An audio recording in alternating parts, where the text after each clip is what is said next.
Μείνε σε αυτό το βίντεο άμα θέλεις να μάθεις την πιο σημαντική σελίδα στην καταχώρησή σου στη Booking.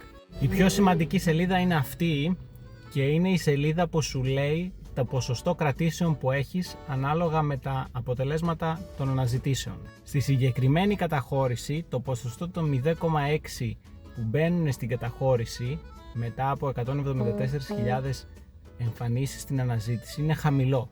Ενώ το 4% που είναι το ποσοστό κρατήσεων από τους ανθρώπους που μπήκαν στην καταχώρηση είναι μεγάλο. Που σημαίνει ότι όταν μπαίνουν μέσα τους αρέσει αυτό που βλέπουν και κάνουν την κράτησή τους, οπότε τους αρέσει και η τιμή, τους αρέσει και αυτό που βλέπουν. Πώς θα μπορέσουμε εμείς να αυξήσουμε το πρώτο ποσοστό έτσι ώστε να βάζουμε περισσότερο κόσμο μέσα στην καταχώρηση? Υπάρχουν κάποιοι απλοί τρόποι, είτε αλλάζοντας τις φωτογραφίες μας τις αρχικές, είτε αλλάζοντας το όνομα, είτε αλλάζοντας κάποιες από τις παροχές μας που μπορεί να ζητάνε και να μην τις βρίσκουν.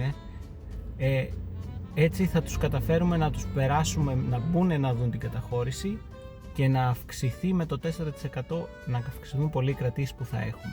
Αν θες να κάνουμε και τη δικιά σου καταχώρηση έτσι ανάλυση, στείλε μου ένα μήνυμα και οι πρώτοι 5 που θα μου στείλετε θα το δούμε και χωρίς καμία χρέωση μέσω Zoom για να τα πούμε από εκεί. Σίγουρα υπάρχουν πράγματα που θα μπορούσες να κάνεις καλύτερα στην καταχώρησή σου για να σου αποφέρουν μεγαλύτερο κέρδος.